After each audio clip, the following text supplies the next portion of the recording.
This meeting is being recorded. Good evening, everyone. My name is Lisa Gore.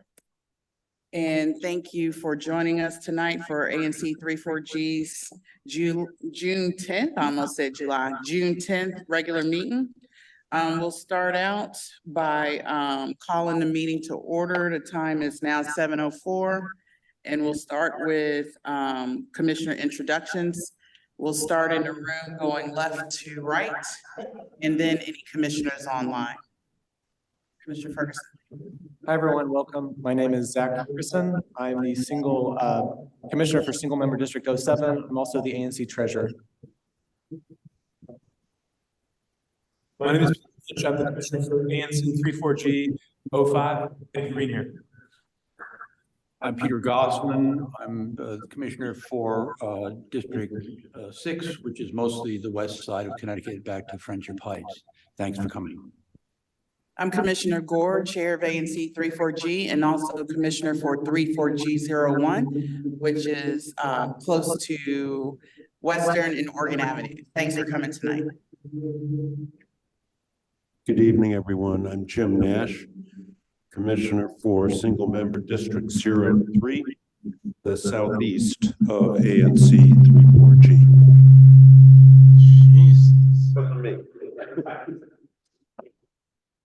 Good evening, everybody. I'm Bruce Sherman. I'm the commissioner for District 2, which is over by Rock Creek Park, north of Military, up to Tennyson, bordered on the east by Oregon and on the west by Utah. Michael Zeldin, are you on? Trying to see if I see you. I don't think we have any other commissioners online. The only commissioner we're waiting for is Commissioner Zeldin. We do have a quorum, so we are good to start. Okay. Commissioner Gosselin. Yeah, I just want to say that as evidence, we're trying to fix our various tech problems. I want to introduce Louise Chica. Come out from behind the screen, Louise, for a moment. Hey. Come on out. Who's trying out as Cheers for Louise. Okay, thanks. So commissioners, just to help with the feedback, I ask that your mics are turned off. Make sure on your computer, your sound is turned off as well. In terms of meeting procedures for those online, if you have a question, use the raise your hand function, which is at the lower middle of your screen under reactions. If you click on that, you'll see a banner that says raise hand. I ask that you wait to be called on before you start speaking so we can maintain order in the meeting. We did have a rule change by the commission where speakers are going to get 2 minutes as opposed to 3 with the 1 minute follow-up so that our meetings could proceed more timely. More importantly, we need to be out of the room. Our meeting needs to adjourn at 8:30 tonight. So we definitely have a hard stop at 8:30 because we have to give enough time to take down the room and have the staff be able to exit the building by 9 p.m. And it really does take us that long to kind of get out. I think the gain needs to come down a little bit on that studio monitor, Luis. If you could tap that down just a little bit. With that, commissioners, are there any changes to the agenda? Yeah, I have doubts that we're going to have enough time to talk about all the things going on in transportation if we don't get to it until 8:10. Now, I don't know what the solution is, but often I've noticed the last thing on the agenda, we don't even get to it at 8:10. And between Better Bus and the changes in Connecticut Avenue, there's a lot going on. So I don't know what to say, but if we could get to it by 8, that would be good. Okay. As I say, Commissioner, we're all going to have to be disciplined, and the audience is going to have to be disciplined too on short remarks. We cannot torture the community center staff any more than we have over the last several months. And Chair Gore, I have a proposed amendment to the agenda Sure. as well. In light of the council consideration tomorrow of the Lafayette temporary legislation, I'd like to propose we consider quickly a resolution in support of that legislation. And in order to do that, I would move the item that's on the agenda now concerning Maret to the next meeting and take up any matters that we need to speak to concerning an update on the construction on the site, include those in the update on the Maret Task Force. Okay. Commissioners, is there any opposition to that? Okay, I'll take that. We'll keep it at the same time slot. Okay. 7:55. Okay. All those in favor of the agenda as amended, raise your hand. Okay. 6-0. All right. Right, consent agenda approval. And on a consent agenda, we have the meeting minutes from May 13th and April 25th.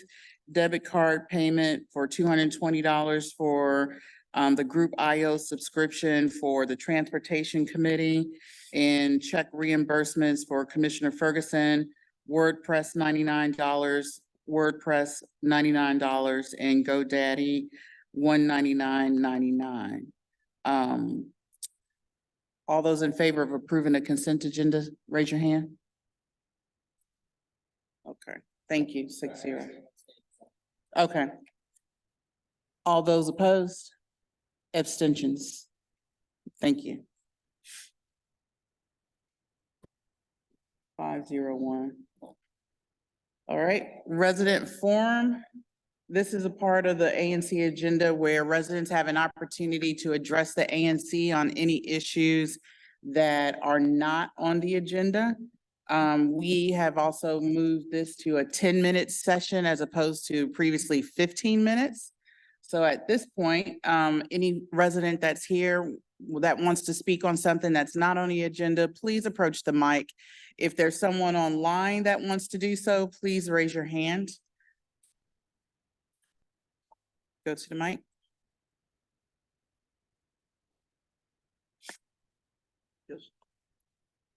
You just tap it a few times. We're trying to get all this stuff worked.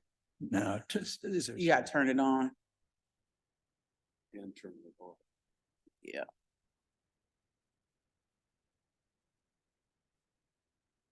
And Lisa, it's Michael. I'm here. Sorry for the delay. I'm a little bit under the weather.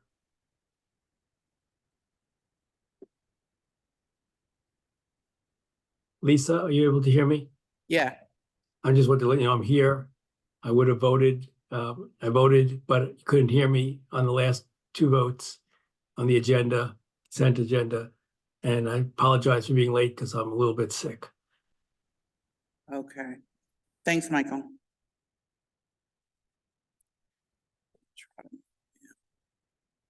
Go on. Brian Heilman, single member District 02. I'm just raising a concern about candidate posters from the recently passed primary election along byways in our area. I think they pose a traffic hazard, and I don't know what the requirements are from Public Works or the Department of Transportation for removal of signs, or whether those are permitted up until the general election. But I'm just voicing a concern and ask that they be removed timely. So I can address that. Candidates have 30 days to remove their signs. If you want me to email you the rules of the road regarding candidate posters, shoot me an email and I'll do that. But I think most candidates are in the process of removing their signs, but they have 30 days to do so. Chair Gore, so I take it you are familiar with the rules, and that they would be around the 4th of July that they would come down before then. Yeah. They will probably come down before the 4th of July. They Very have good. to be down by the 4th of July. Thank you very much. I You're appreciate it. welcome. Anyone else? Anyone online? Going once, going twice. All right.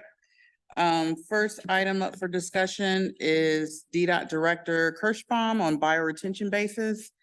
Director Kershbaum, can you raise your hand? Gotcha. Hang on 1 minute. I'm gonna try to move you up on screen. And Director, if there are others of your staff who you're going to want either on screen or to be able to move your PDF, they ought to raise their hands too. Okay, so Morvarid is also going to be presenting. Hello, everyone. So am I able to share my screen myself? I know Christian also sent the PDF to you guys. I have access to share. Yes, you do. Okay, You perfect. were just made co-host. So you should be able to share your screen. So should I start now?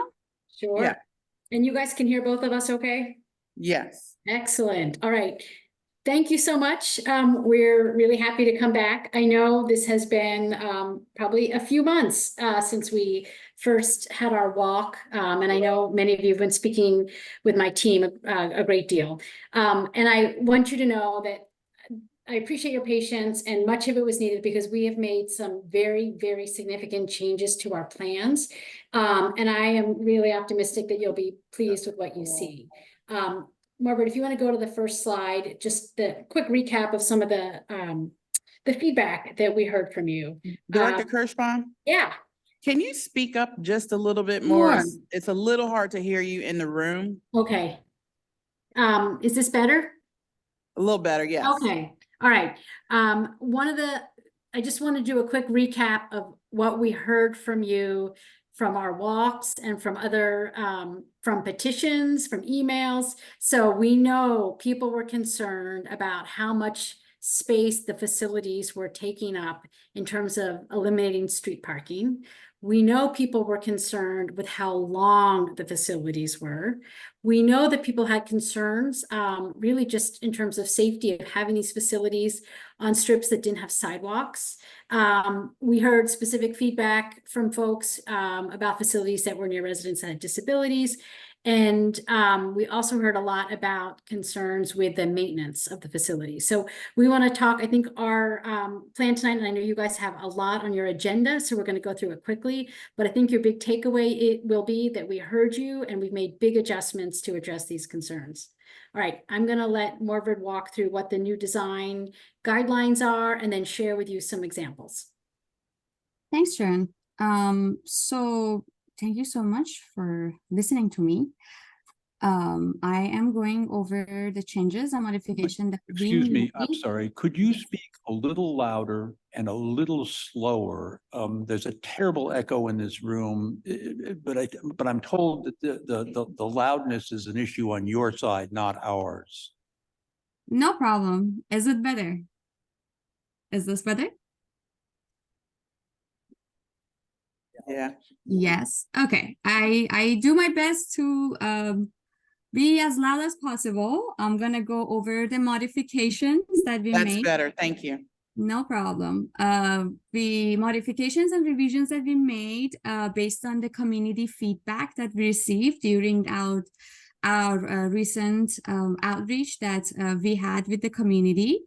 So the first thing that we come up with, we decided to have not to have a longer facilities longer than 40 feet. We also decided to not to propose more than one facility per block because of the impacts that the facilities had on the parking. We decided to shift them to the intersections, near the intersections, to the no parking zone as much as possible. That way we improve the safety. We also reduce the parking impact. We also heard that based on, we wanted every resident to have at least one parking in front of their house. So if we had any facilities that block the full frontage of residents' property, we either shrink them or remove them. So everyone has at least one parking spot in front of their house. based on for the maintenance comment that we received, we spoke with our landscape architect. We proposed plantings that are low maintenance. We also have 2 years warranty based on our construction contract. So based on the maintenance schedule that we have, our contractors after constructions are required to do the maintenance of the proposed facilities. In this presentation for today, I'm going over only Broad Branch based on this ANC meeting. So we reduced the number of facilities only by 24%. However, the length of the facility is almost approximately 40% less than the original plan. And I'm going over the examples that we provided based on some of the facilities that we proposed originally versus now. This is how, as you know, the curb extension by retentions look like in the parking lane. So, for example, this one was one of the facilities that one of the streets that I actually personally went to a meeting with Bruce Sherman. There was a rec center there. We proposed 3 facilities. Each of them was 70 feet, all in a parking spot. We removed 2 of the facilities. Each of them were 70 feet. We also, because we didn't want to have more than 1 facility per block, we also reduced the length of the remaining facility, the 1 facility that we had, from 70 feet to almost 40 feet. And that 40 feet partially is also in no parking zone. So I would say the parking removal was originally 9 spaces. Now is only 1 space, and we removed the lengths of the almost 153 in total of the lengths of 3 facilities. So that's one example, and that applies to all. That rule applies to all of the proposed facilities within the Broad Branch. Here is another example in Chevy Chase Parkway. I remember we came into that spot and talked to all the residents with Sharon at the in February.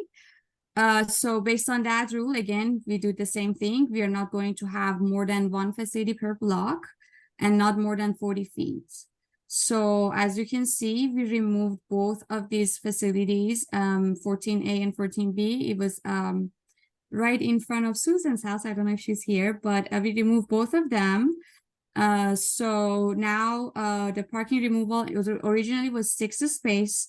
Now it's it's only 40 feet, and we only keep the facility in the street. Oh my God, I forgot this. If anyone can help me, this is Chevy Chase, and I can get back to it.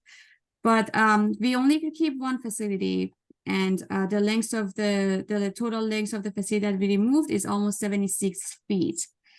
In that location, we would like to have also move this one to the intersection because to reduce the parking impact, but we can't do this in all the facilities because of auto turn. So we have to make sure that it's still like bigger trucks and emergency access is feasible. This is Northampton, by the way, I forgot. This is Chevy Chase and Northampton. And these are the modifications that we did. This is I have 2 more examples. This is another example. This is Nevada and Livingston Northwest, the same as the other ones. We had 2 facilities. We only can have, we only kept, we reduced the facility lengths to 40 on the corner. And this one is within the no parking zone. The parking removal change from 2 space to 1 space. And I believe we keep this one because it's not in front of anyone's house. So does not have any parking impact. So we keep this one within the parking zone, and we reduce this one to, I believe, 40 feet. This reduced to 40, and we keep this one because it had no parking impact. This is how it would look like in real life. Here is another example. This is Chevy Chase and Kanawha Street. We remove the facility. We one of the facility because we didn't want to have more than 1 facility within 1 block. So we removed the longer one. So the parking removal originally was 4 spaces. Now we only have one facility for 29 feet and we only remove 1 parking space. So the total length of the facility removed for this one is 53 feet. And that goes on and applies, this rule apply for all the facilities proposed in Broad Branch. And I have a key map that I can share, has the details of all the facilities and the changes. However, we have not shared this in our website or any other sources. We were waiting to come to present first, and then after, when everyone's happy, and then we will move forward with the final plan. But I have a key map. I also create a Excel sheet, basically a table that shows what facility proposed in front of every addresses and what the length is and how much was it originally and what is the length right now. At the end, I also added our maintenance schedule because that was a question for so many of residents that how we do it. We have a maintenance schedule and it says like how often we have to do it. For example, can we water the plants? How often we water plants? Is it right after installation? Is it twice? Is it quarterly? So the details of that also you can find it here for buyer retention maintenance. This is then overall that's what we did, but we're here to answer any questions and get some feedback of what you think fit the new design. Thank you. Okay, thank you. Definitely appreciate the presentation. And I'm gonna go to commissioners, but I do have one question for you. I looked this afternoon at the presentation. The one project that I didn't see that I know had a lot of controversy around it is 28th Street. What's the status on that? I'm really surprised it's not in your presentation, given the feedback from the community, and just want to make sure that we talk about that in detail. As of right now, it was removed, but so we didn't keep that 28th Street in the revised plans, basically, as of right now. But okay, that's why it's not. So let me just say one thing. You said as of right now. Means Is that a permanent removal, or is it going to pop back up? I don't think it's going to pop back up. So for this iteration of construction, it's not going to be included. I mean, in 5 years, 10 years, I mean, we don't want to say forever and ever, but this iteration of construction, it won't be included. Okay, I'll stop right there because some of the residents might want to ask more, and I'll go on to commissioners. Commissioners got any questions? Yep. Ferguson. Sure. Thank you for your presentation. Thank you for the information. I had a question for the acting director. There was a report by the DC auditor in 2020 about DDOT not giving ANCs great weight. They looked at several agencies and they found DDOT failed to give ANC great weight. And my question relates to this because our resolutions address a lot of issues. You know, it's definitely not covered in this presentation. Although this is helpful, there's so many things not responded to in our resolutions. And in my entire time as a commissioner, I've never seen DDOT issue a response that's required under the DC code. This is DC code 1-309-10. And it requires the government entity to give us a written response that articulates with particularity and precision your decision and whether, you know, and also articulate specific findings and conclusions with respect to each issue and concern raised by the commission. So my question is for this decision you're making and other work DDOT's doing, will DDOT be complying with the DC code on giving ANCs great weight? Are you asking because this presentation doesn't feel responsive to the request, or is there some other written response that you're waiting on? Yes, I'm referring to the written response required by the DC code 1-309. And if you're saying this is it, I'm saying, you know, we have 22 in our February resolution, we had 22 issues we raised, and I can point out many that are not in this presentation. But the written response is required by DC code, and I haven't seen it in any other interactions with DDOT in our resolutions. So I can't speak from 2020. As far as I know, my team, when we get a resolution that's put in the portal, we do provide a written response. For things like this that are taking a little bit longer, because there's been a lot of iterations and they're back and forth, we're actually sharing this with you because we wanted you to see our latest proposal. We can package this and send it as a formal response. But I think to say that you're concerned that we're not listening, like this, we have totally revamped our design here because we are giving the ANCs great weight. So I just maybe I'm not fully following the question, but if you do need us to put this in writing, we will have all of the details about all of the locations on the map. And I hope that provides the, what you're looking for, but please know that the reason why we're here with this revision is because of your feedback. Commissioner Nash? Yeah, I would like to build on what Commissioner Ferguson just said and tell you that I take it somewhat personally. I wrote a resolution on 28th Street. Okay, we have a resolution specifically on 28th Street. You come before this commission, which includes 28th Street, and you have nothing on 28th Street in your presentation to us. And whether you're complying with the law or not, it sounds to me like you're not, but you're not. You're certainly not within the spirit of the law simply by your failure to ignore 28th Street when we had a resolution just on that street. Understand. I can speak on that.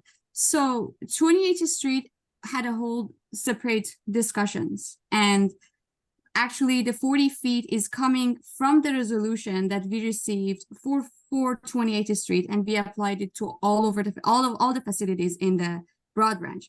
So saying that the 40 feet is not coming from nowhere, this is coming exactly from the resolution letter that we received from the ANC. It's not a number that we made up. So I want to be fair here. We choose 40 feet because of the resolution that we received from 28. However, due to some resources, we decided to just stop on the 28th Street because for you, 28th Street is one facility. For us, we have 97 facilities. And I am not here to only talk about 28th Street. I am here to talk about every single facilities that we have. So yes, if everyone is agreeing and happy with the result of that, I'm sure that DDOT will respond. We have Christian here.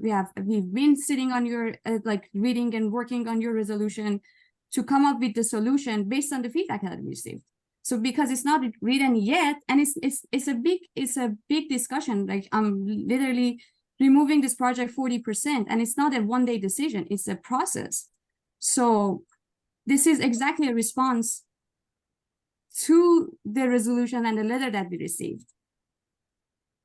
We are happy to package this information and send it in response. We actually thought that a written response, anyway, we were hoping that this would be illustrative. We were trying to just share all of our thinking, and I feel terrible that somehow this came off as insulting. We really did look at the entire area. This was not targeting one specific facility. We wanted to change the shape, change the locations and frequency, try to move them to eliminate parking. This was something, as Morvarid said, we did broadly based on your input. And again, I'm sorry that somehow this was taken as an affront that we are not listening. But the Excel spreadsheet that we'll include in our materials lists every single location. And it's easier. We'll send it off to you as part of a written response. So there's no doubt. That'll be good. That'll be helpful. Any other commissioner questions? Commissioner Lynch? Yeah, thank you for being here.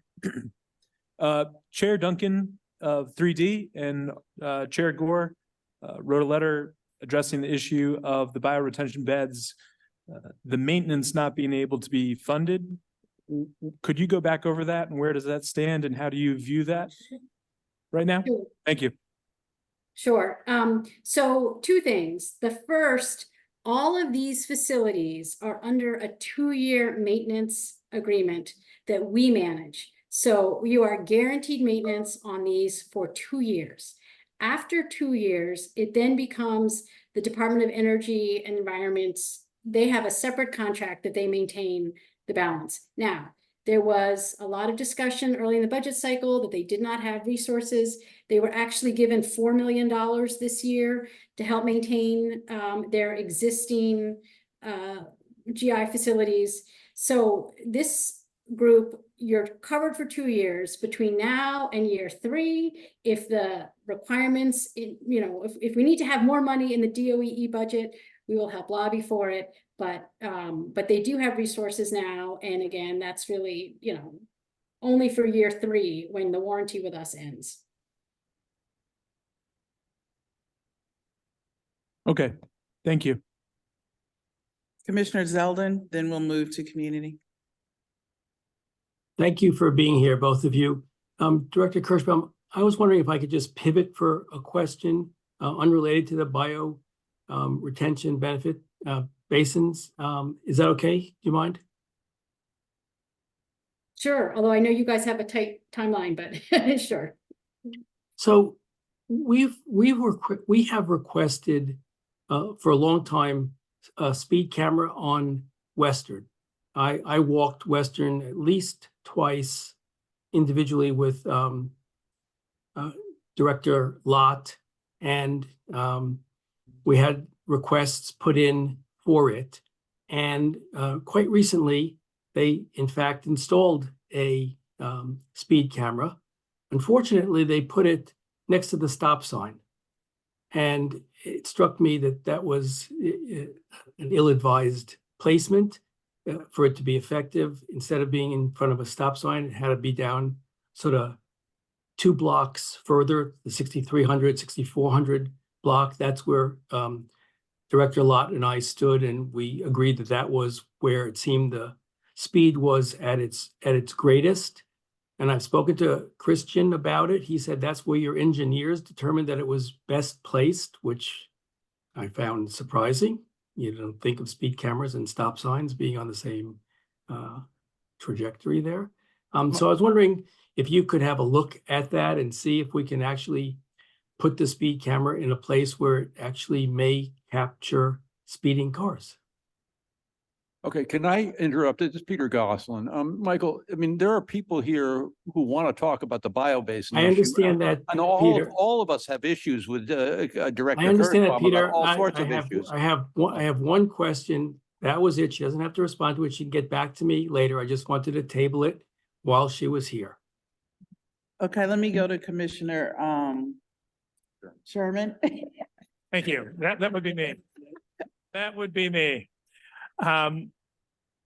Director Kershbaum, thank you very much. And Morvarid for being here. I very much appreciate the time you're spending with us.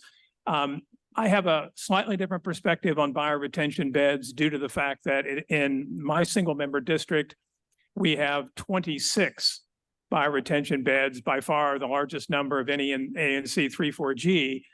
And these beds are ones that we have sought to maintain with the support of the Department of Energy and Environment. We have a partnership agreement through which we are able to bring citizen volunteers to work with DOE and its contractors, the Rock Creek Conservancy and Alliance for the Chesapeake Bay, to maintain the beds.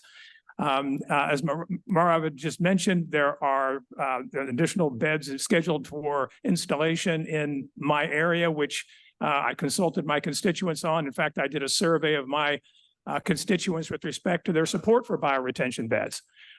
So I am certainly mindful of concerns that other neighbors in ANC 34G have about parking, and I'm very sympathetic to those concerns and not infringing on their parking. I'm also one who is very mindful of the maintenance issues, and I encourage after the 2 years that funding for DOEE be approved by the council so that the maintenance goes on. If they are not maintained, we all know, and the community here can speak to this, that support for bioretention beds drops fairly dramatically. If they grow weeds and if they go to seed and if they look terrible, people then wonder, well, why did you install them in the first place? As I think we can all understand. So we're committed to maintaining them in my single member district. My hat's off to DOEE. And also, I want to say that your department has been, with respect to the bioretention beds and this particular issue and other matters, very responsive. And I would say your colleague, community liaison, Christian Pinheiro, is one of the most responsive people in all of DC government. So I just want to say that, hats off to you, which doesn't take anything away from my colleagues' concerns that they've expressed. I'm just giving you my own experience. Thank you. Many thanks. I really appreciate that feedback. Thank you. Commissioner Lynch? Yeah, going back to the cost, how much do you estimate that maintaining all of the beds in ANC 34G will cost yearly? I don't have that cost available. And I'll tell you again, DOE manages the contract for this work. So the 4 million is not exactly the full amount to cover, but they're looking for money internally. So it's a better question for DOE in terms of what we need to advocate for going forward. Would you say that 4 million is an underestimate or an overestimate? In terms of the entire complement citywide? No, I- at ANC 34G in the broad branch. Oh, no, it's over. No, the 4 million is for the entire city for all GI maintenance. That's the budget that they have. Is that just Spring Valley and Broad Branch? No. There's facilities in many other areas.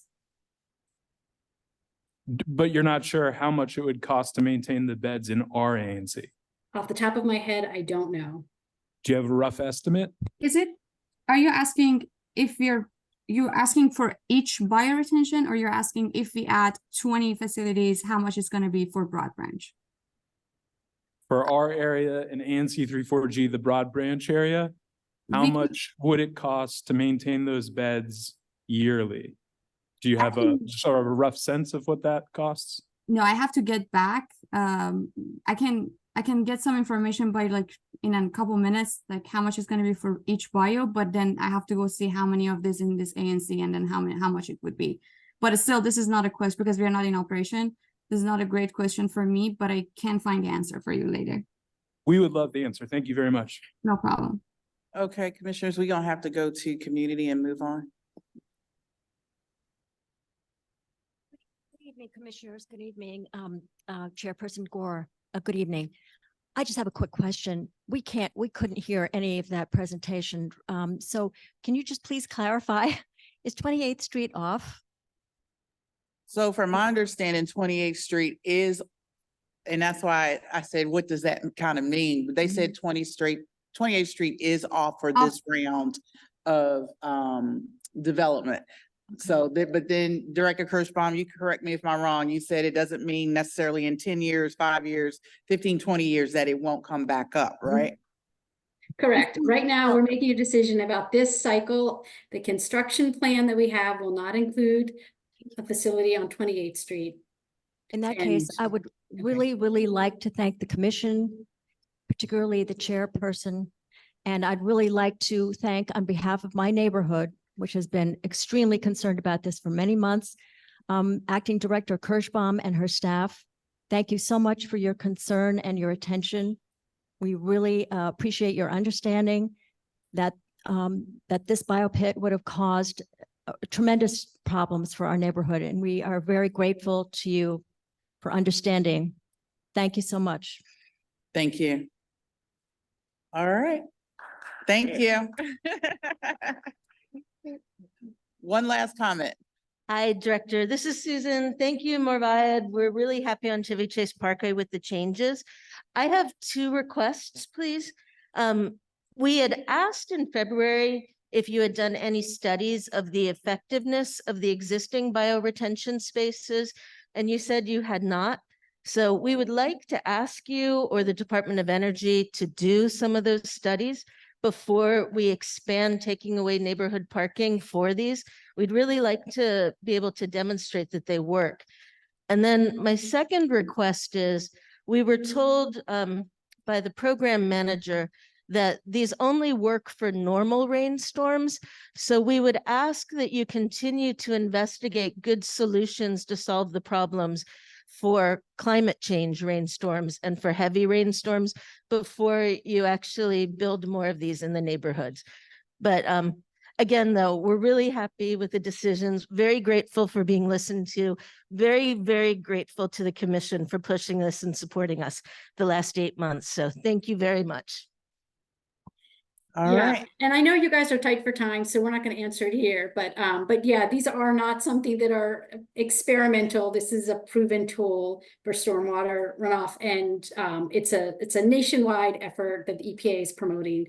So please rest assured that we're not just doing this like uncertain of the impact, but understood we do have some other stormwater tactics. This is not how we deal with some of the flooding concerns. But again, I know you don't have time right now, so we'll leave it there. All right. Thank you, Director Kershbaum and your staff for meeting with us tonight.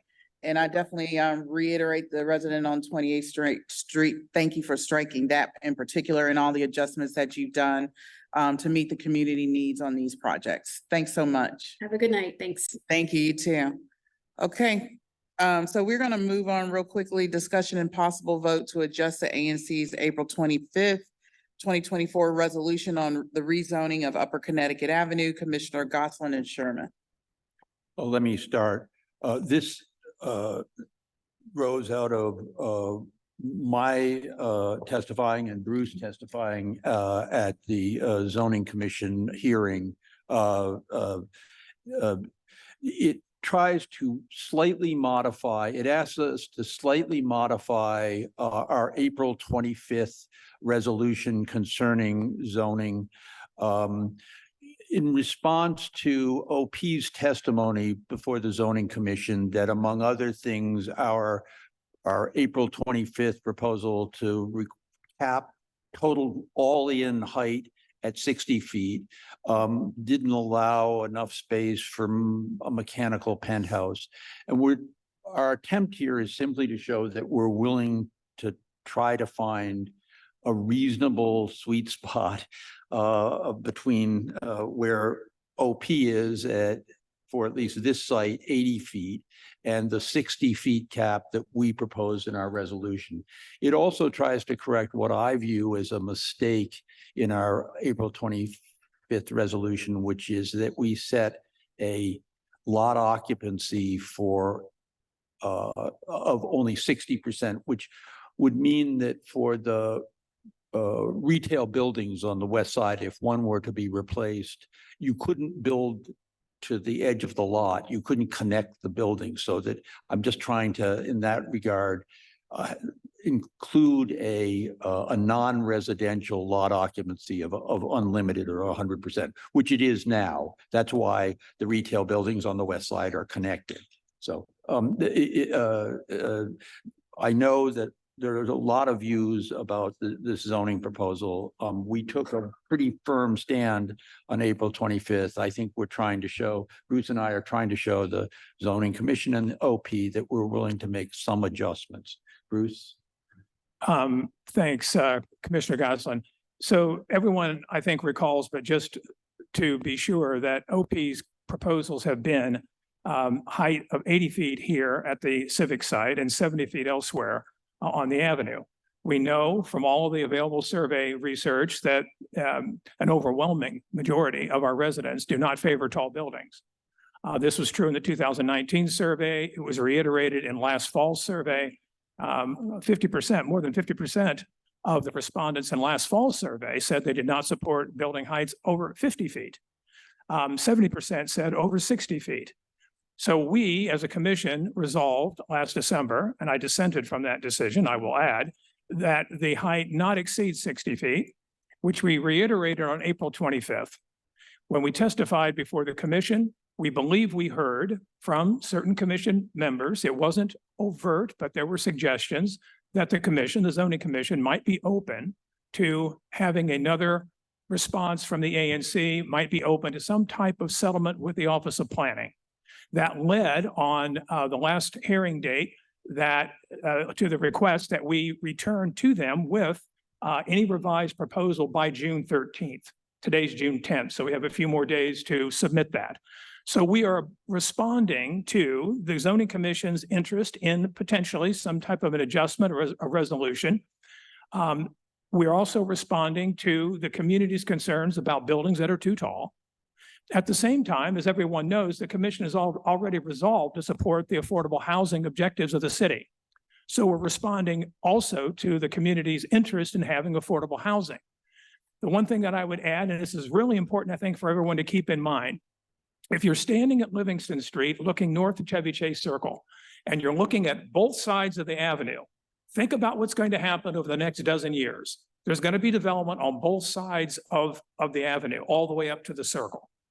If the buildings are 70 feet, it has a different aspect than if they are 65 feet for the following reason. It's 65 feet with a 15-foot penthouse enclosure at the top, mechanical or habitable structure included. The building itself would be 50 feet. And therefore, and it'd be recessed potentially the penthouse at the top.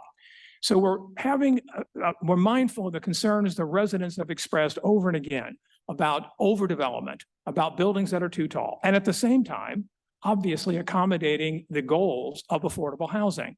So in short, we're attempting here to listen to all community voices.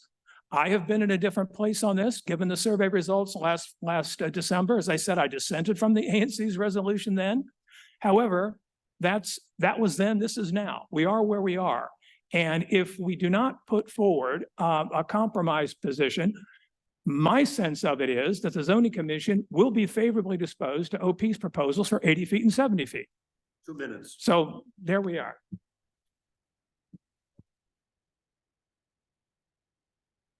Could I just say one other thing? Our April 25th resolution was very controversial with this commission. And I understand that the commissioners who voted against it and filed dissents may well object to this too. But I'd hope that the majority that voted for the April 25th resolution would join us in making this modification, because as Bruce says, I think absent this, you can certainly count on the zoning commission to approve the OP proposal in toto. I think maybe even with this, they'll approve it, but I mean, this is at least an attempt at a compromise.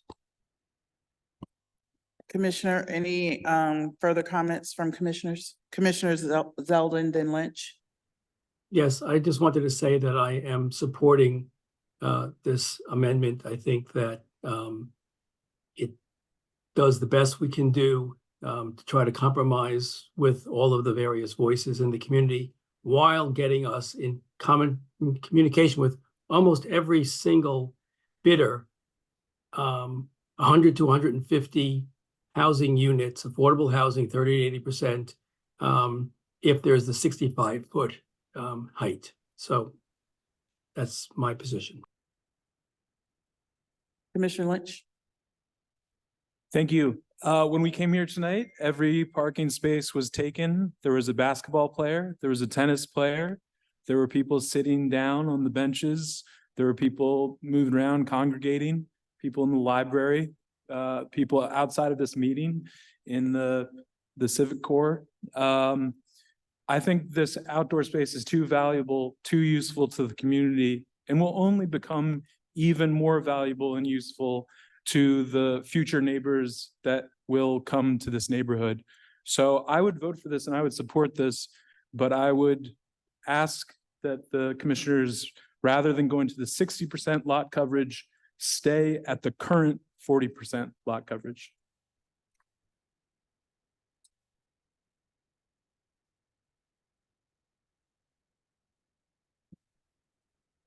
Commissioner Nash.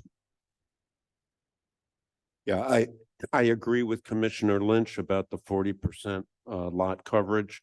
And so I am not going to be voting for this because it would allow for a loss of green space, which I heard from my SMD matters. And I also disagree with the fetish about building height. That does not bother me at all. Well, I would rather it not be as tall, but you have to make choices. And the choice that I make is for affordable housing, as many units as we can, without any loss of green space. And that's why I'm voting against this resolution. Any other commissioner comments? Ferguson. Yes, thank you. Yeah, I want to capture some background that we missed. One is that, you know, the city had a affordable housing goal of 12,000 units by 2025. Chevy Chase has contributed 0 units to date. By the goals end next year, we will have contributed 0. Our planning area is far behind. We have a couple projects elsewhere in Ward 3, but we're still by next year going to be very far behind other parts of the city that have exceeded their housing goals. The other important thing is Office of Planning came out with a zoning proposal. They listened, they proposed higher heights, and as a compromise, they unilaterally reduced the maximum building height.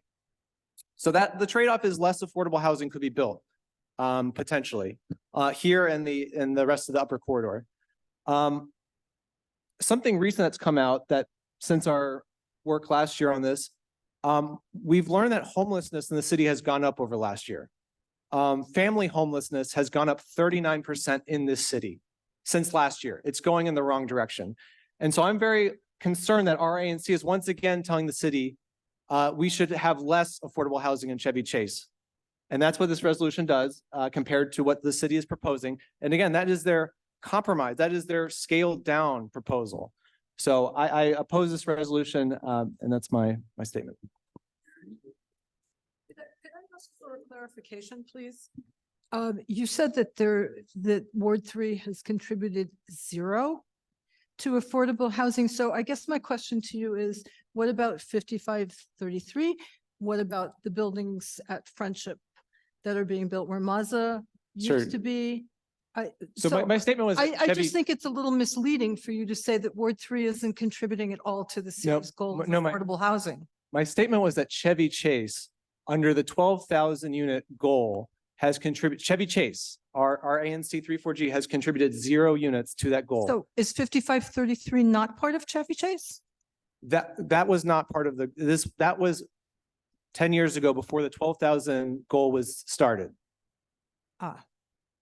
But you would count those as affordable units, So, right? The 19 that are there. The 19 inclusionary zoning units. And those- because it's in Friendship Heights, you don't count that toward the No, overall as I area? said, other parts of Ward 3 are contributing some projects, but I said, even with those projects, even if they're completed, those will not get us anywhere near 100% of the goal of Rock Creek West. One more thing. What about the Senior Citizen Center that Matt Freeman is so proud of?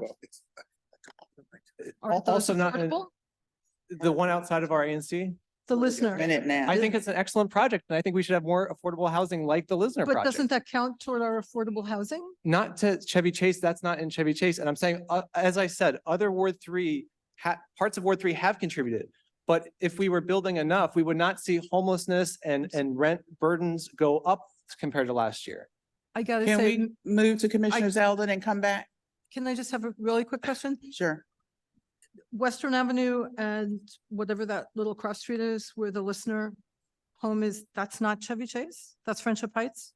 That's not in our ANC 34G. Okay. We've had no. Well, we're not talking about ANC 34G. We're talking about the larger Chevy Chase. Not all of everything is ANC. I'm not talking about Chevy 34G. Chase, Maryland. I'm not talking about, I'm Obviously, talking about you're not ANC 3. talking about I'm talking Chevy about Chase, ANC Maryland. You guys, I would, let's go to Commissioner Zeldin. Thank you. Thank you. So I just wanted to ask Peter Gosselin to remind me of something. Peter, are you able to hear me? Yes. We can hear you, Michael. Yeah, go ahead. So my recollection, Peter, in when you and I did all of our calls together with prospective bidders, and we talked about open space, and they brought into the open space definition using the existing parking lot as part of new open space with parking beneath it. Didn't each of them say that at 6060 we'd actually be getting more open space than we have now? Yeah, yes, they did. Now, look, we can't, I just say what we're, to those who want more affordable housing, I understand the objections to the April 25th resolution, but this adjusts up, not down. With regard to open space, I do think that this 40% figure from purportedly the lot occupancy of this site now is a bad comparison, because presumably the parking is going to be put underground. The various goals of the city could not be pursued effectively without putting it underground. So, but I just argue with regard to this resolution, this is an incremental change in a resolution that the majority of this commission has already passed. And instead of relitigating the entire issue, I suggest that we either vote this up or down, but not, we're going to be here all night if we rehash the entire argument about the civic code. Commissioner but Lynch, Peter, 1 minute. sorry, Commissioner, but I wasn't in my time still, Lisa. The reason I asked that was in respect to Commissioner Lynch's comment that at 65-60, we'll be losing open space, and that's why he's voting against it. When in fact, at 60-60, if you use the parking lot as every proposed bidder said they would for open space at 65-60, you are actually getting more open space than we have now. So to the extent Commissioner Lynch is concerned that we're going to actually be getting less, we're actually going to be getting more under the 65-60. Yes, we'd get more if it was 65-40 and they were going to use the parking lot, but in terms of the actual footprint, we will be getting more at 65-60 with the parking lot being part of the open space. Sorry. okay, Commissioner Lynch. Commissioner Sherman and Commissioner Gosselin, would you take my friendly amendment to have the building lot occupancy at the current 40% as opposed to the 60%? I wouldn't. I think that the reality that we face, the reality that we saw before the zoning, during the zoning commission hearings is as good as not doing any incremental change to the resolution. It just defeats it. So I mean, I myself wouldn't, Bruce, you might have a different view. I would just reiterate at this point, we are playing the hand we've been dealt. And it is such that while previously we stated many different views and preferences and what have you, and I think now it is to try to do something that is most likely to be accepted, and we're not even sure this will be accepted. Right. Okay. Thank you both for considering.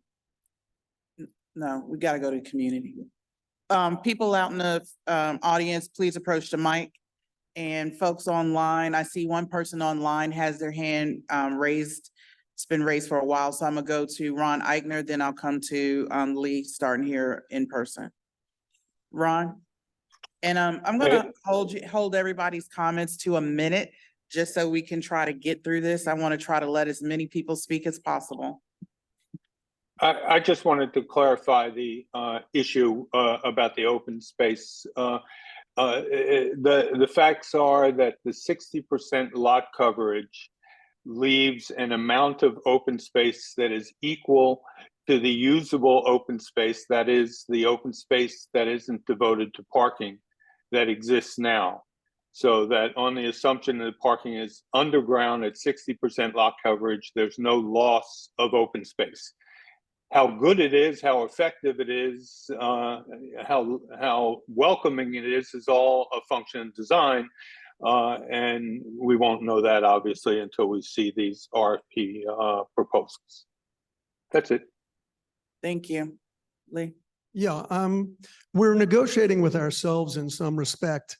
We don't even know if they'd accept 65 feet. I think we should make it as difficult as possible. I know most of the people on the commission don't agree with me, but I think we should make it as difficult as possible for them to accept a reasonable proposal, which might be 50 feet or 40 feet.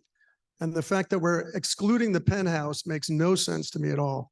And if, as Bruce suggested, we're going to have 70-foot buildings up and down Connecticut Avenue in X number of years, there will be affordable housing put in there. And it's the last thing is it's not really affordable housing, it's market rate housing. So let's not fool ourselves. Thank you.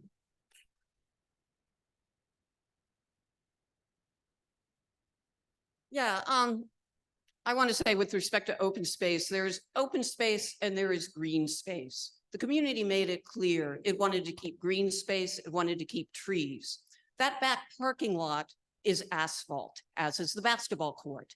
You put an underground garage under it, you will not be able to plant anything. It will remain asphalt or some such thing. So the community made it clear they like this park. They like the green space. Let me also say, for some of you who try to ignore our survey, our recent election, the number of people voting was 25% of the electorate. Our survey had 17.9, I think, percent response. No one is suggesting that this recent election should just be disregarded, that it doesn't count. And yet some of you continue to insist that you want the buildings as tall as possible, ignoring this community. And I understand where we are now with the compromise. I understand the position we're in, but I have to express, I am so angry at this ANC's actions over the last 3 years, particularly the 2020 to 22 ANC led by Randy Speck. This survey should have been done 3 years ago. You have ignored this community. I went to every meeting and I remember closing my computer so many times saying, it's like they don't even have constituents, because you never talked about that. You never went to the community. And here we are, our whole area is going to be upzoned. How many businesses are we going to lose? Circle Yoga, Child's Play. They won't be able to afford the rents at these new Class A Michelle, buildings. you're at time. Thank you. You got to call it louder.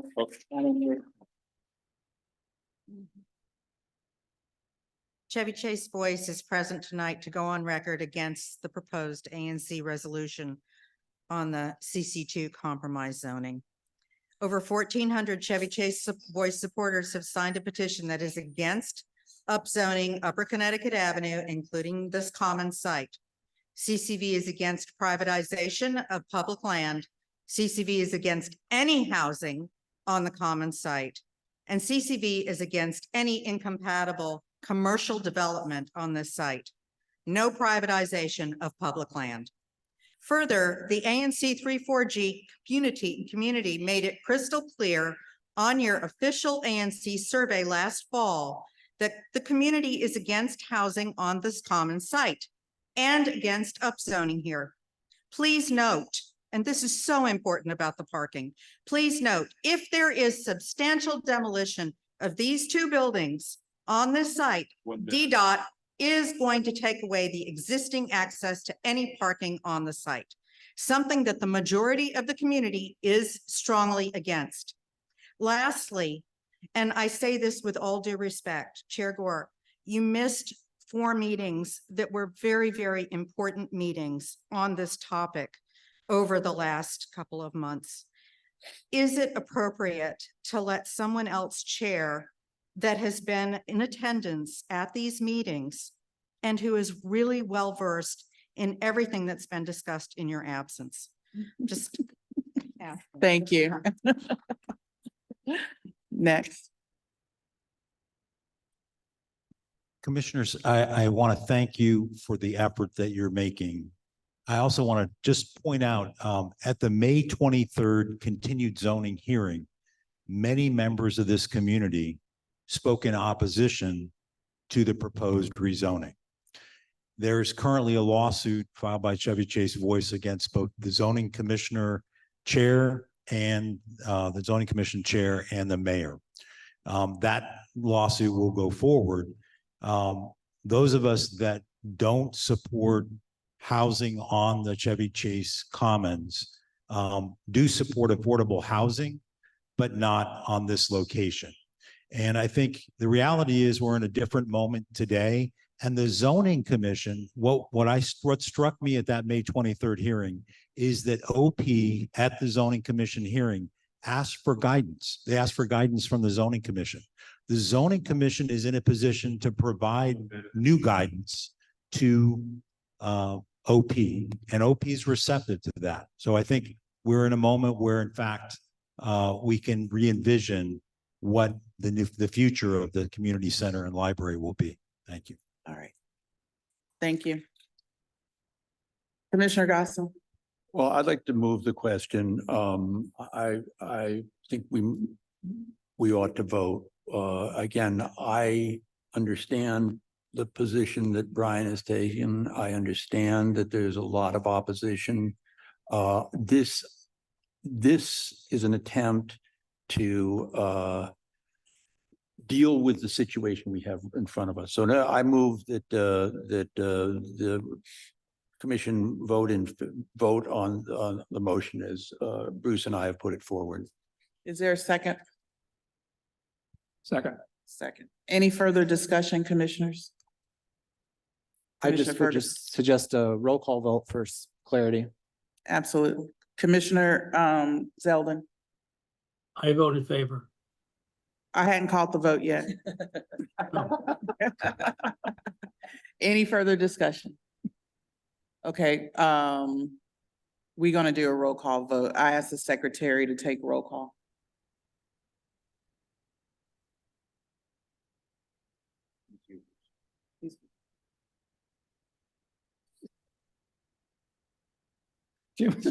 Jim's defaulting to his old role, I think. The secretary. I know, I'm the secretary. You're right. You had your pen out. Oh, okay. All right. That's fine. All right. I got it. Don't be intimidated. I'm not. I'm Previous. I'm happy to delegate. I'm ready. Call commission. Call by commission. I'll call you by name. All right, Commissioner Zeldin, I vote in favor. Commissioner Nash, No. Commissioner Gore, Abstain. Commissioner Gosselin, Yes. Commissioner Lynch,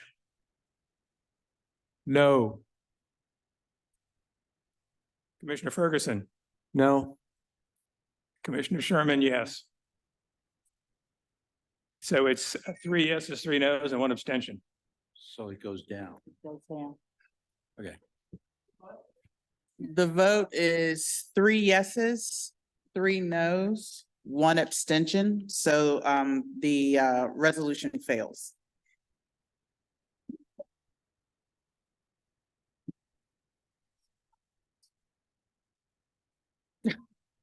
No, I will be more than happy to talk to you offline. We got to get through this meeting. Yeah, we really. and I don't think I've ever had any commissioner ask why they took an abstention, but I'll be more than happy to talk to you offline. So with that, we need to move on, discussion of the ANC tech problems. Yeah. Presentation and vote. Yeah.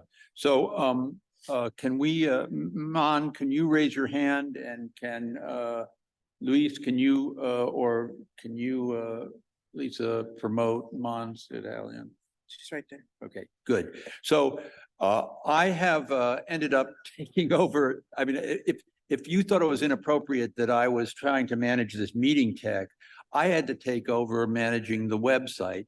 But I had the amazing luck because of an old friend and a Chevy Chase neighbor, Jenny Backus, to meet somebody who has worked with WordPress since 1999. And she has a web design firm and she has looked at our site, and I think she's flabbergasted. We have a proposal before us, which is posted on the website, to retain her, to get us up to the current WordPress version of WordPress, clean up our site. She's online and she can speak briefly about some of the peculiarities that she's found on the site. But Just to 2 minutes. okay. It's gotta be very quick. Okay, so Mon, just very quickly, would you just talk us through the proposal? And I guess the best use of your time is to tell us where we could, this proposal is for $10,000 of work on the site. If there was places you could point out that we could wait on the effort, that might be helpful. So Mon? Sure. Good evening to all the commissioners. My name is Man Sakdala, and hi to everyone. I used to live in 3819 Military Road for 10 years, so I'm very familiar with the area. Hi, Jenny, I see you. I also am was a parent at Deal Middle School. Anyway, so I've been a web developer since 2003. Luckily, since 2003, I've used WordPress because your site was launched in 2014. That makes your website a 10-year website that has not been updated for the last 6 years. Number one, the first point I'll give you is your site is completely not secure, which could be hacked at any moment. The content, it is very, very difficult to update because it's using an outdated version of WordPress. If you were to bring in a current web developer that just graduated, they would not know how to update your website because it's not the type of website that is currently used in 2020 and beyond. The proposal that is there that I have put in place is to fix the outdated elements of your website, bring it over to 2024, and migrate all your existing content that's there since 2014. So that is 10 years of data that needs to be moved over and created to be a little bit more modern, and kind of just fresher looking and easier for constituents to update. Just a show of hands, has anyone tried to update the website in the last 5 years? So I can make this quick for you. No. We do not have anyone on this commission that is a website pro. We've been working with what we have been passed down we're volunteers. You know, I come from law enforcement, some folks are teachers.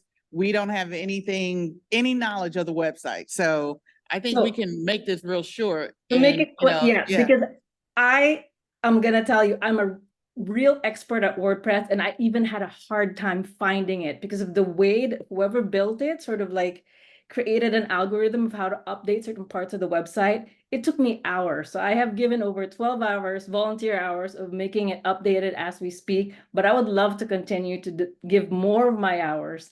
And for the price of $10,000, move over all your existing content, make it modern, bring it to 2024 so that your constituents can enjoy a website. We're at time. Okay. So, look, I think the simplest way to do this is simply, I move that we approve, this proposal. I second. And retain. Discussion, commissioners? All those in favor, raise your hand. All right. Commissioner Zeldin, what was your vote?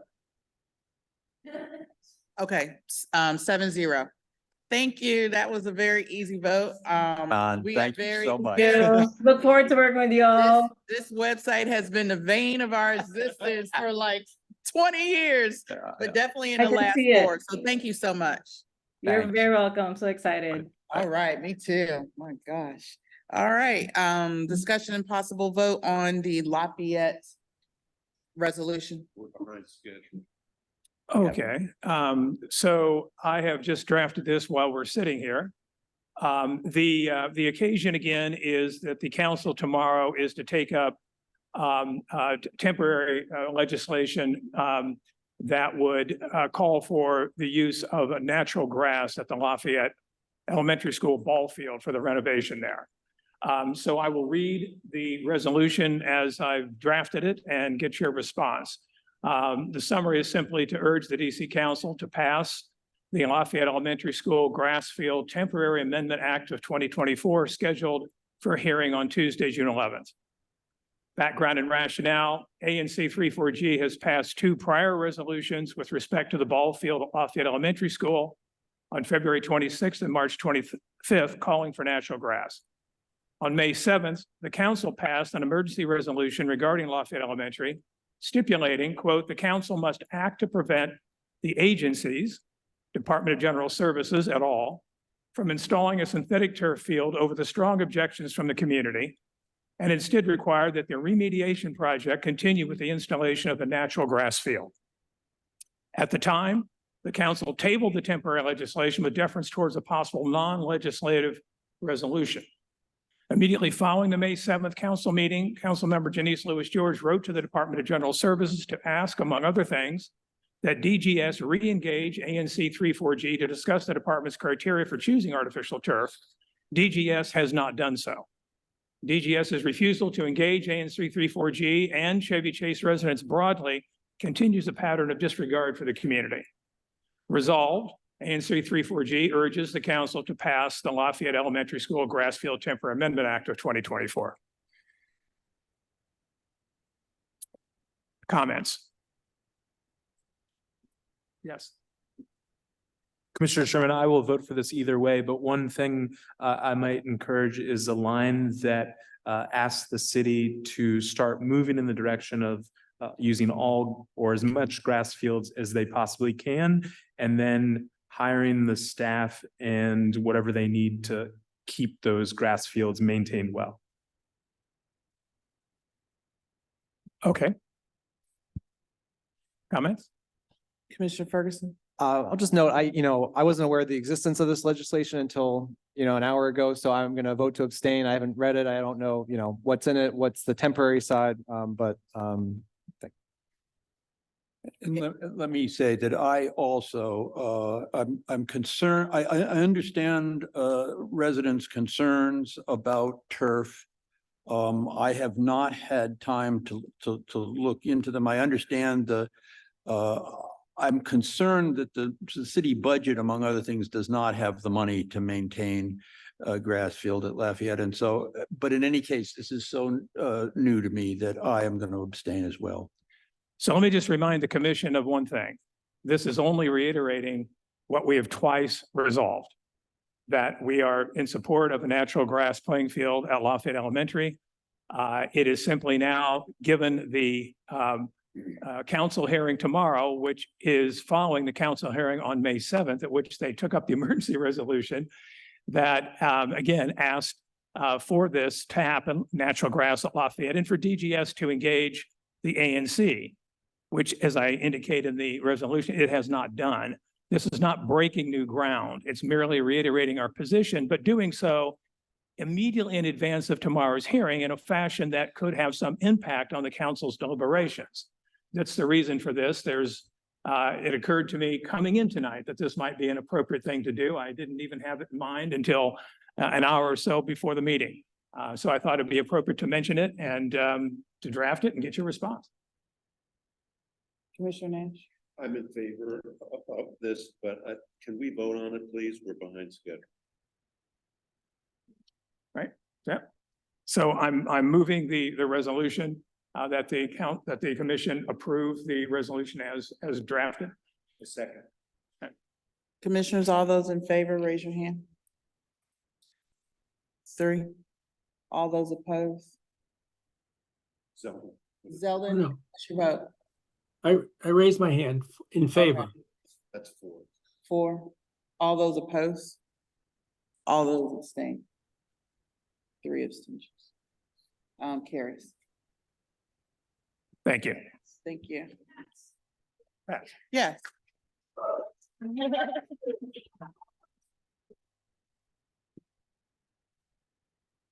Yes, it carried.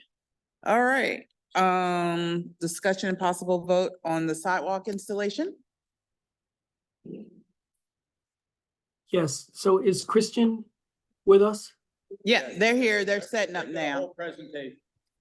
Okay, but is Christian Pinheiro, is We'll go for it. DDOT? Is DDOT still present? No. Okay, go Okay. on. I'm Mallory. I live at 6220 32nd Place Northwest. I'm an educator in DC and have, sorry, I get nervous in front of people. A 4-year-old son. We are asking for a sidewalk installation in the gaps. On the even side of the block, there is a partial sidewalk. On the odd side of the block, there's no sidewalk at all. So we're asking for the partial sidewalk on the even side. There's no continuous sidewalk on either side of the street, and there's a hill, so you can't see over it, and lots of kids in the street. Julian has a diagram.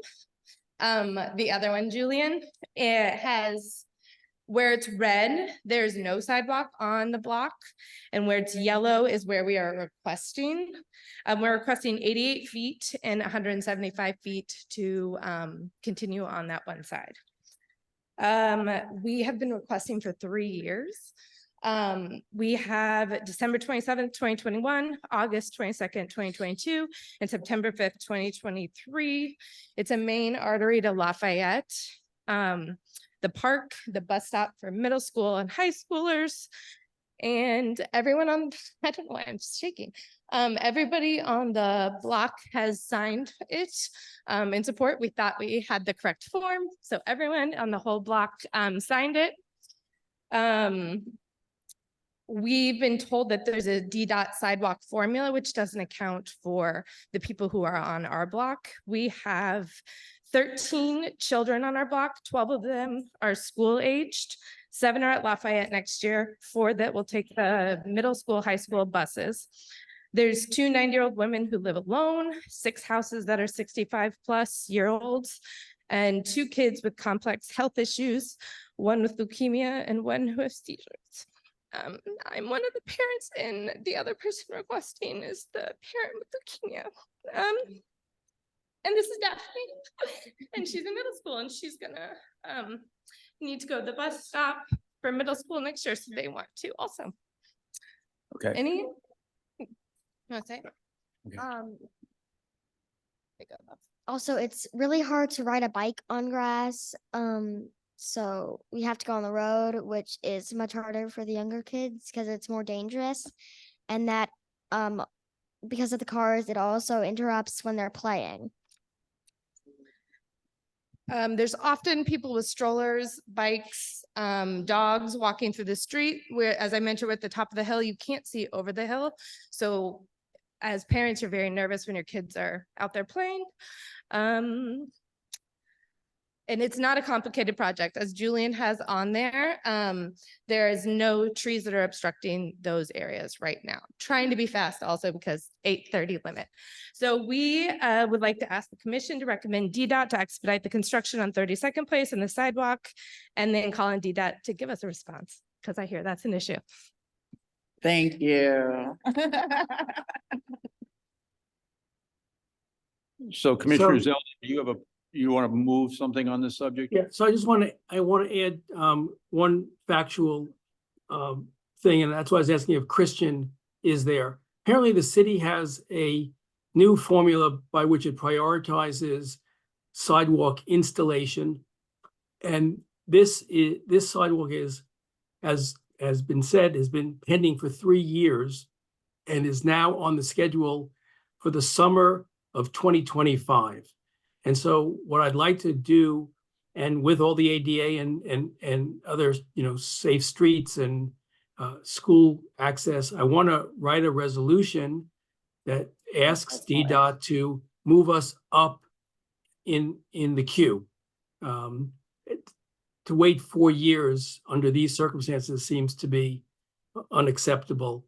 Christian and I have spoken about this. This is why we're here today. And I don't know if Christian is here, whether he's gotten any feedback on this, but if not, what I'd like to do is I can orally offer a resolution which says the commission supports the moving up in the timeline from 2025 to as soon as possible. And I'll write it down and send it around. It won't be more than 3 paragraphs. That sounds good, Commissioner Zeldin. Okay, Commissioners, you got any questions? I want to comment to Commissioner Zeldin. You should be aware that the city's formula is causing problems in lots of places, including in my SMD. Livingston Street has been looking for traffic calming measures for 3 years.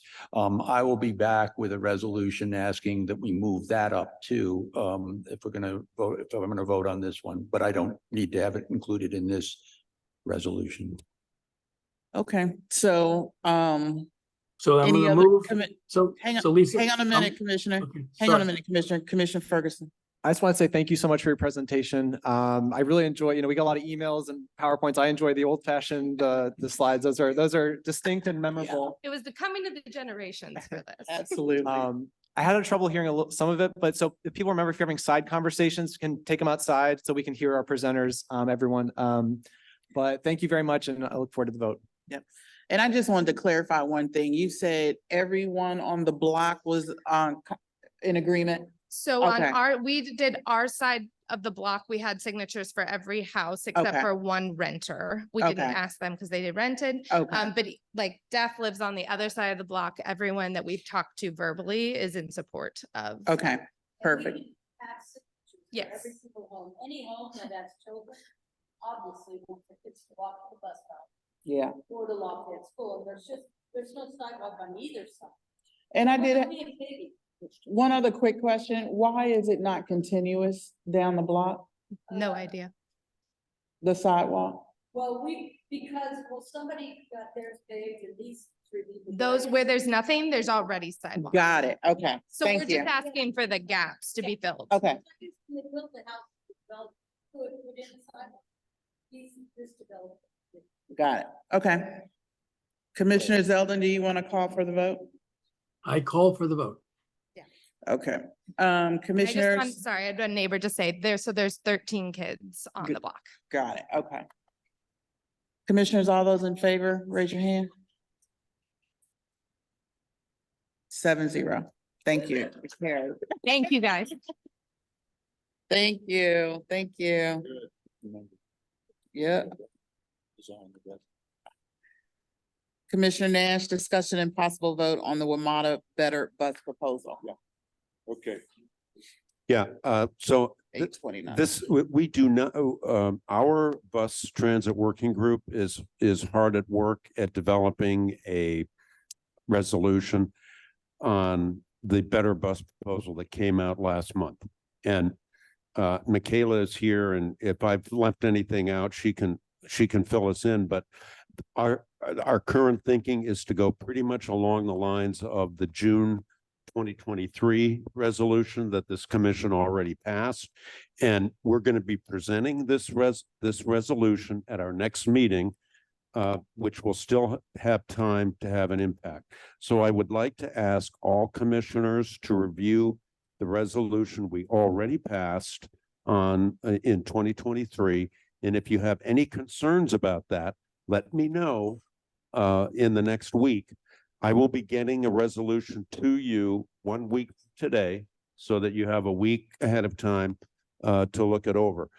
I can tell you that the biggest problems that we have are they're going to reroute the E4 and they're going to move it south to Military, which will extend our bus desert in space.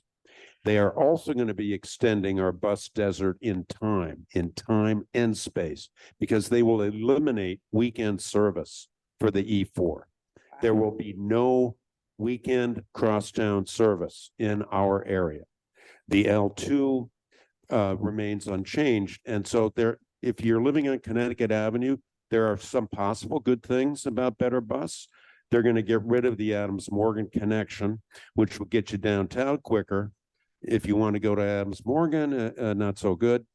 But of course, this whole business has to be seen in the broader context of what they're doing at Connecticut Avenue.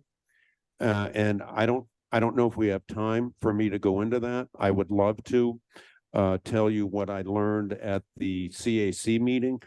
Commissioner Ferguson was there too, and I can do that. But in my opinion, we have to see the Better Bus proposal in the context of the car diet they're going to put Connecticut Avenue on. But for now, I just want to stay focused on the E4 problem, expanding our bus desert farther south to Military. Then we have the problem of transferring at Military in Nebraska, I think, and it's also Military in Connecticut, and the loss of weekend service. Now, there are a few other changes to the replacement to the M4. I'm not as familiar with those. I don't know, Michaela, do you want to briefly explain that? Go up to the mic. Yeah, I'm Michaela Platzer, Barnaby Woods. Is the mic on? No, I'm sorry. Don't know. Sorry, I don't want to take up. Oh. Okay, all right. Okay, I'll just, I think the M4 primarily stays the same, except there is, again, a frequency issue. It goes from, there will be no, I think 10 to 15 minute service during rush hours. It'll be 30 minutes throughout the day. So that's not really great because you have to time it all the time.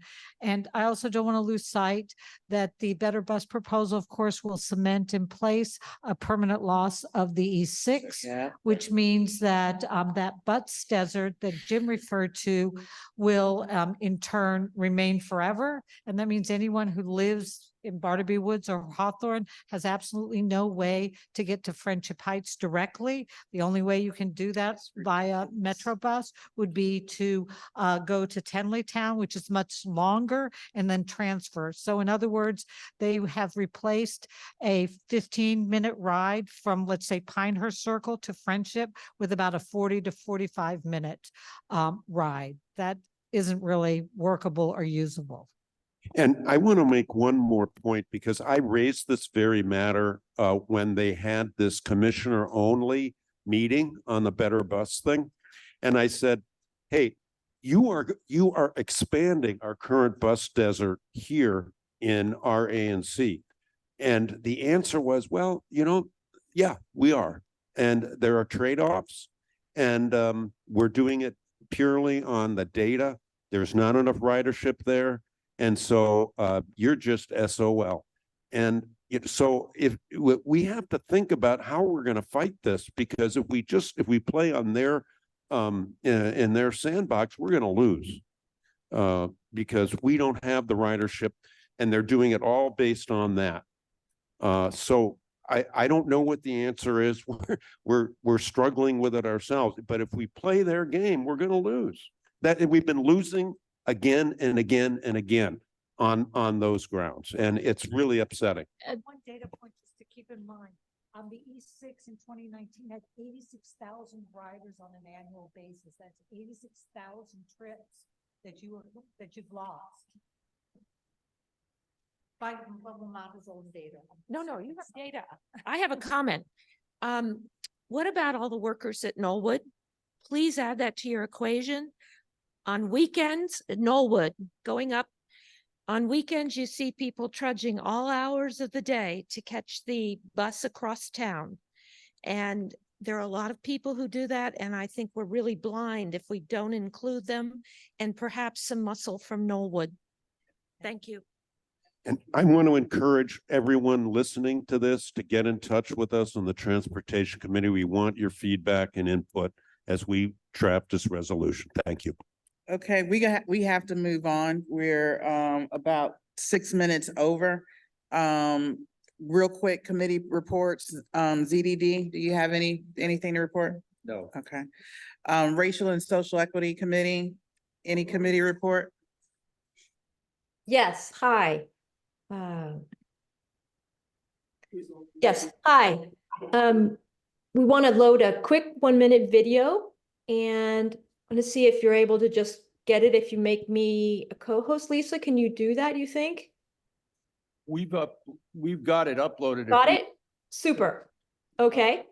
Luis, can you put that? This is the Undesign the Redline tape. You loaded it to the computer.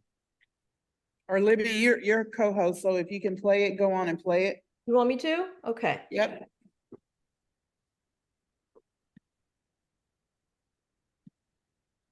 Hold it. Whoever's moving faster. Whoever's moving faster. Right. Okay. There you go. You want me to run it now? Because I can, or just is somebody else? We've got it. Got it. Okay, I'll go back to Zoom. Okay, go ahead. What I want to say about it first is that RACE had a special meeting last week where we were fortunate to speak with Joy Bates Boyle. She is a designing along with April. This is the Undesigning the Redline exhibit. We are so thrilled to have it here in Ward 3 of West DC. This is a place that was not redlined. Lisa, we're not seeing it on the screen. That prevented many people of color from moving up west. Lisa, we can't see it on the screen. Can you start over?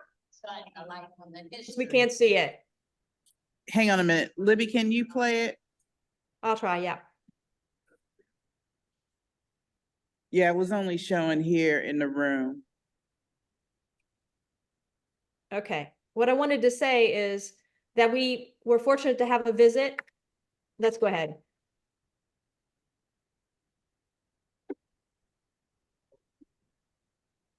Yeah, she's co-host. Hi, I'm Braden Crooks. I'm one of the co-founders of Designing the We, along with April Simone, and this is the Undesigning the Redline exhibit. We are so thrilled to have it here in Ward 3 in Northwest DC. This is a place that was not redlined. It was a place where racial exclusion happened that prevented many people of color from moving to Upper Northwest.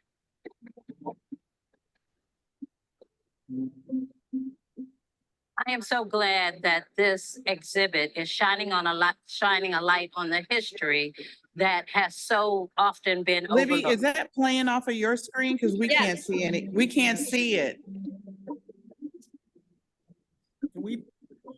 Yeah, we're gonna have to, Libby, try to get that up and we'll come back. Right now, let's go to Transportation Committee.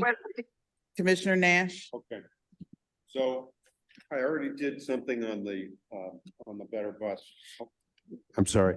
So I want to do briefly something about the June 6th CAC meeting at which WMATA explained their decision about the getting rid of Concept C.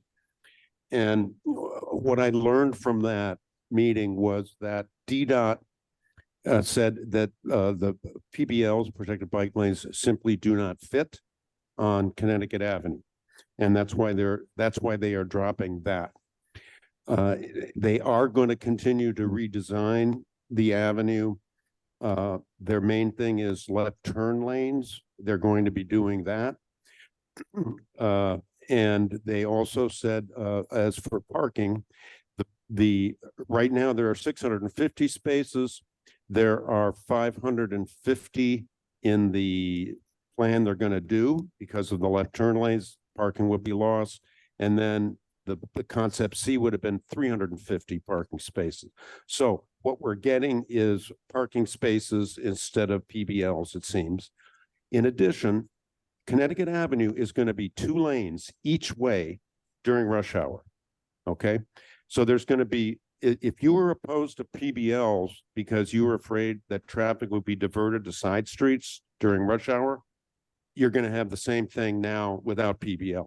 And so you should be just as opposed to this if that was your problem. And that raises concerns about how buses are going to get downtown as well, because and Courtney, what's her name? Courtney Malloy, the chair of 3F, has called for bus priority on Connecticut Avenue as a way to deal with the congestion problem. And our ANC might want to consider that too. That's something the Transportation Committee is going to be seeing. But with the loss of PBLs and the loss of the travel lane, there's going to be and no priority for buses. Getting downtown is likely going to be more difficult. They have prioritized parking. Also, okay, I've got 1 minute left. Commissioner, we are. Okay, I will stop there. Yeah, you better We- stop because I we could go on cannot all debate night. Connecticut Avenue tonight. All right.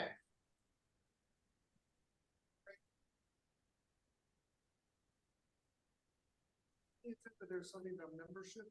I wanted to address my email to both the Transportation Committee, copy all the commissioners. My name is Lee Mayer. I'm with Safe Connecticut Avenue. This up at next meeting. You haven't talked about, it's on the membership. You had already talked about membership. It's on the agenda. Well, okay. Which but is why we're I'm out of here. Time. We need. I will we talk need to very shut this quickly. down. As Everybody is I'll showing. talk very quickly. Apparently, Josh Rising, who is on the head of the safety Point of order. vision. Point of order. I've responded to this, and we have addressed it as an ANC, and we're out of time. I haven't Point of seen order. the We need rest to of the move on. commission. Hang on a minute. As chair, I haven't addressed it. I haven't heard it. We do have it on the agenda. Talk very quickly so we can get through this and let's roll. Thank Go you. on. So Josh Rising and Ward 3 Bikes came out against any safety improvements on Connecticut Avenue unless they include bike lanes. So my contention is that anyone who opposes safety improvements on Connecticut Avenue to promote their own pet project does not deserve to be on the Transportation Committee and certainly not ahead of a safety Transportation Committee group. Thank you. Thank you. Are you going to address that? I can. Sure. Yeah. I am not convinced that what DDOT is doing on Connecticut Avenue under the current plan is going to improve safety. They say it is, but I mean, the left turn lanes are good, but they're talking about what? Talking about the membership issue with Verizon. Oh, the membership issue with whom? Oh, Josh Rising. Oh, okay. Did you see my email I sent you? Josh Rising. Okay. Yes. So what you're saying is Josh Rising should not be on the Transportation Committee. Correct. Because of his anti-safety stand. If he couldn't get bike lanes, then nobody should get safety improvements Okay. on Connecticut. Well, Avenue. yeah, all right. This is too complicated a topic for us to deal with adequately here. In my Happy to opinion. discuss it at the I mean, next meeting. it might be worth talking about, but we're not gonna get anywhere with this now.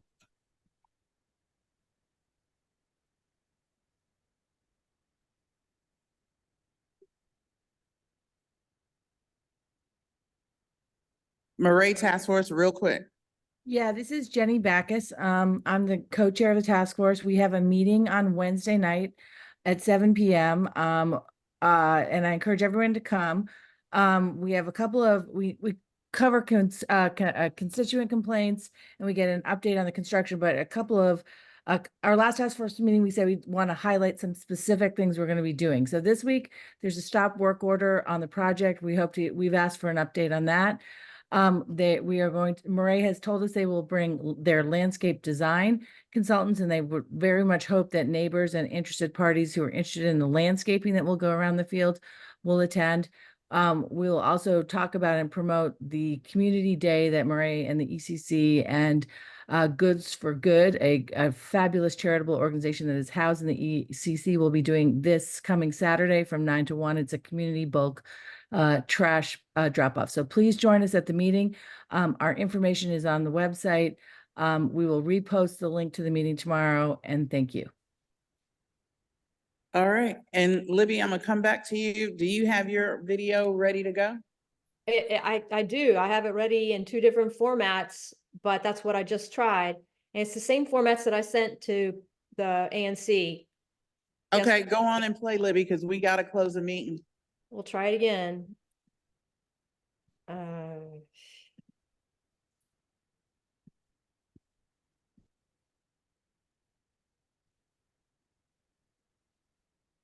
Okay.